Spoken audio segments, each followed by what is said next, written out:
Coaches, your defense has gotten 7 sacks through 3 games, I believe. Is there any particular characteristic of your defense that has really driven that to have a lot of pressure on the quarterback right away in games?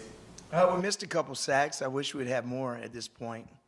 I think there was a couple holding penalties that negated that, and we missed a guy at Texas A&M a few times. So we've come free a lot. We've applied a lot of pressure. We've got a lot of tackles for losses, which is good. And we just need to keep playing with the same energy and start collecting more sacks. But they've done a good job up to this point. And on that note, can you speak to kind of the next man up mentality? Because there's been a lot of moving parts on the D-line, and it seems like even going back to the second half of the A&M game, the pressure has been pretty constant. Yeah. Even if I got the starters in, I'm a pressure. But it seems like we had to do a little bit more. So hopefully we get those guys back and start getting kind of in sequence again. But it's good for the young guys, you know, especially in the game last week. A lot of people got to play, which is always good. And practice isn't the same as game experience. When you get in a game and you have game experience and you do well, you have something to fall back on. So game experience is like key. And if you play well in the game, you're going to build more and more confidence. How do you feel about where you are with pass rush without blitzing? You know, just your base 4. How's that coming along? Well, I've never just rushed 4. That's what offenses want you to do. They just want you to rush 4. The times we've been able to rush 4, I was a lot better than other people, and you was able to just sit back and help your secondary out by rushing 4. But in this game, there's so much parity, and coaches do a good job of chipping defensive ends. Like when we played against A&M, I know our offense chipped their ends a lot, and it negates. So you have to apply pressure when you're trying to rush 4 when they chip in the end. So it's kind of a little bit of a chess match, but if we could get home with 4, I'd rush 4 every time, just 4. Their quarterback gets the ball out quick. What type of challenge that pose for you? He's very smart.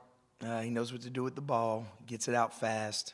We're going to have to knock down some balls, especially on early downs to get him in 3rd and long. But he's good. You know, he's a son of a former NFL great. So I had a chance to play against Kurt when we were in college. He played at Northern Iowa when I was at McNeese. Actually, his first start he ever started was against us at McNeese. And we got the better hand of the Jaden Davis has been off to a really good start. He got here kind of late. You know, what did he do to earn that starting position, and what do you think's made him have such a hot start to the year? You could tell when he came in, he had a lot of experience just by the way he acted, the way he played, the way he communicated, and there's nothing like game experience, like I alluded to earlier. And he's just a plug-and-play guy. You can put him anywhere. You can play him at safety, nickel, corner. So he's earned his stripes, you know, and the players know that he has. And so going forward, he's a big leader on the defense, especially on the back end, and I think he'll play better and better. Coach, what have you liked about your run defense through 3 games? Right now we're ranked high. You know, I know it's a big question mark going in how we'd be able to stop the run, and but we've done a good job. I think we tackled well. That's why we've stopped the run. Even on some plays that got through, we didn't allow a hole through the middle to, you know, get a bigger run. We came in and made the tackle and got them down. And, of course, lost yardage plays goes against run plays. And so a lot of times when you sack a quarterback or you get TFLs, it goes against the rush. So, but I think we've done well. We need to continue to stop the run and make them one-dimensional, though. How does Ruben Maine compare to some other freshmen that you've coached in the past? He's off to also a really good start. He got like 8 pressures already. He's doing pretty well. I've never coached a freshman like him in the places I've been. I've had some older guys as good as him, but a freshman to be that powerful, that mature, he's got a lot of elite skill sets. He's going to continue to be better, and I'm excited for him in his future. How is the court couch doing? He's doing awesome. He's doing really good. He's got a lot of confidence right now, playing the nickel spot. He messed around a little bit with corner in the fall camp, but he's kind of settled into where he's our nickel guy, and which he has experience at, and he's playing at a high level right now, and he needs to continue, and I'm happy with the way he's playing. Evaluate Chase Smith's game from the other night. Chase is, of course, he doesn't have a lot of game reps. You know, Chase is, you know, coming off that injury, so every time he gets in the game, it's a new experience, but he's fast.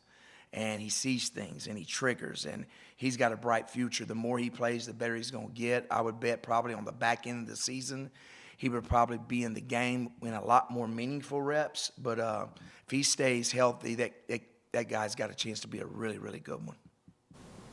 How did James Williams do without Cam in that game? He did good. James, like if we're watching film and we're making checks, James is usually the guy that comes up with the answer first. Cam's always the more calm guy, and he's like the quarterback on the field. So out on the field, Cam makes most of the checks. He weathers the storms a little bit better, but James did a great job of leading Harris, which was his first start, and James did awesome, which I knew he would. James is really into the game plan. He's really smart, and he did a good job of being a leader back there. Lance, what did you think of the freshmen who got a chance to play more? I think specifically with men. Had some growing pains. Some of the freshmen had growing pains. I thought Harris came in and he did well. I know he's his second year in, but he came in, he's building confidence, and he's playing well. Some of the freshmen were in there, and they really weren't ready to play in the game. But you got to get them experience at some time. So some of the young backers got in, and that was good to see. And, of course, our defensive line, a lot of young guys in there. So Seemed like Damari got a lot of time at nickel. he did. He should have blitzed 2 more times, and he didn't. He didn't get the check, so he might have made a couple more big hits if he'd have blitzed. But he's got a really good skill set. I could see him being a nickel, a safety. He could really play everything. He could play corner as well. But I think a nickel spot's probably his best suited for him, probably best suited for us. Coach mentioned the energy being quite consistent early in games from your defense early on. How have you noticed that's factored into limiting yards after catches, especially when you're trying to look to force a lot of 3 and outs throughout the course of the game, in particular pockets of it? I think it's the way you practice. I always was taught, and I learned at an early age in coaching that what you allow or what you expect at practice and what you hold them accountable to will show up in the game. So if you don't practice hard and you don't run to the football, that's going to show up in the game. But what you demand will also show up in the game. And now I think that's what we're getting right now. We practice really hard. We run to the football at practice. We put in a lot of plays. So when they get in the game, really the games are a little bit easier for us having a lot of energy. And that's just the way, I've always kind of done it and learned that your practice and your training has to be harder than the actual game. Because at game time, their juices are going to be high, the adrenaline's going to be pumping, and I don't know. If you get it out of them at practice, I think in the game they'll play a lot faster and a lot more physical.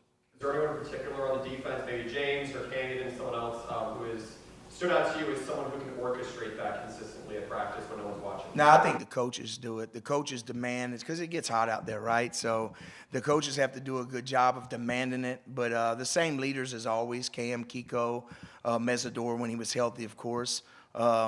Those guys demand their position groups to practice a certain way, and we as coaches hold them accountable. And so it's a lot of yelling out there. It's a lot of energy.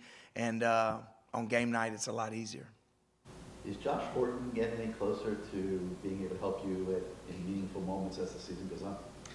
He's a work in progress. He's just a freshman. If he had been here in the spring, he'd probably be further advanced. Most of the time, freshmen that come in are able to play early at any position. They come in a semester early. And so the defense is not like it's the second time going through it, almost a third time. So if you go through the spring, you go through the summer, then you go through fall camp. So it's really your third time going through it. But when you're a freshman and you come over the summer, it's a lot to take in. So there's the playbook, and then there's a lot of different things he has to learn about being a defensive lineman and then what he sees across from him. So it's a little much right now, but it's typical freshman, So he's getting better as we go, and we might need him down the stretch even more. So as time tells, and then sometimes I have to make my calls accordingly to who's in the football game. What can you say about Jared Harrison up until this point? Thank God we got him right now. He's a good pass rusher. He's very twitchy. He's practicing harder, which is good. He's getting more reps.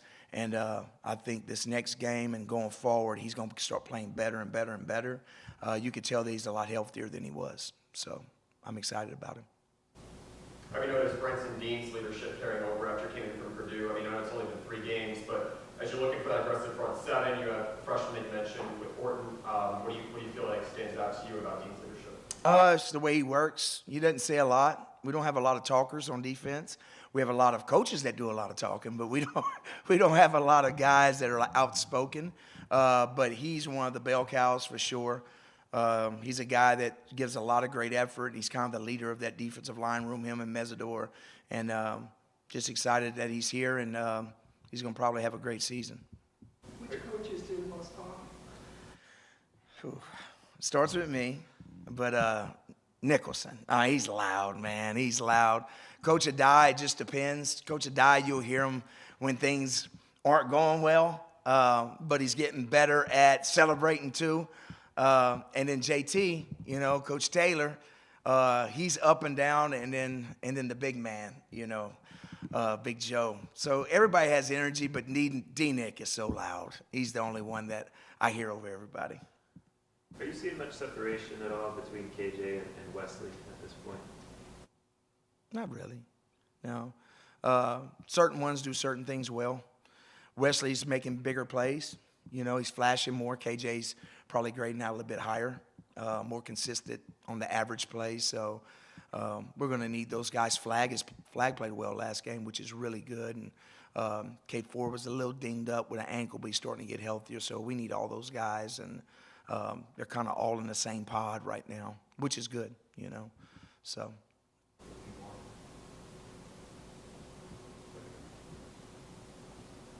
Off week after this game, can that be tough for a coach? You know, for the guys, how do you keep them engaged and stuff when they don't? Well, in the past, on the open dates, what I like to do is, of course, you get ready for the next opponent going forward, and you also take everything that's happened to you, you make a cut-up film, and you go back and you work those plays again, those defenses. So you make your corrections. We do it every week, but then you take a collection of all the games you've played, and you make one big cut-up, and you draw up those cards, and you go back and revisit it. Because people, that's what they see. What they see on film is what they're going to try and hit you with. So you always got to manipulate what you do. Even if you made a mistake and you wasn't right, your players didn't do the right thing, you still have to show them that at practice, because that play is going to show back up. And it might be a different player in the game, you know. So you always try to do that. So you do a good job of looking at yourself and what calls you made, and then also the mistakes that you've made in the game, and you do those corrections, and that's really important in the open week. What is Jake Lichtenstein bringing to the line this year? He's an older guy, you know, but he's only gotten so many reps so far. Yeah. What does he bring? He's dependable. He's a big, strong guy.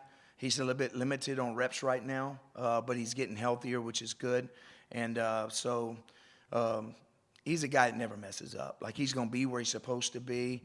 Because of his injuries and of the past, he's not able maybe sometimes to make a play that you want him to make or do a little bit extra, but he's always where he's supposed to be. But now he's starting to trigger a little bit more, like him going to get on that fumble the other night. So I'm excited for him. I think down the stretch he'll play better as it goes too, because he'll feel better.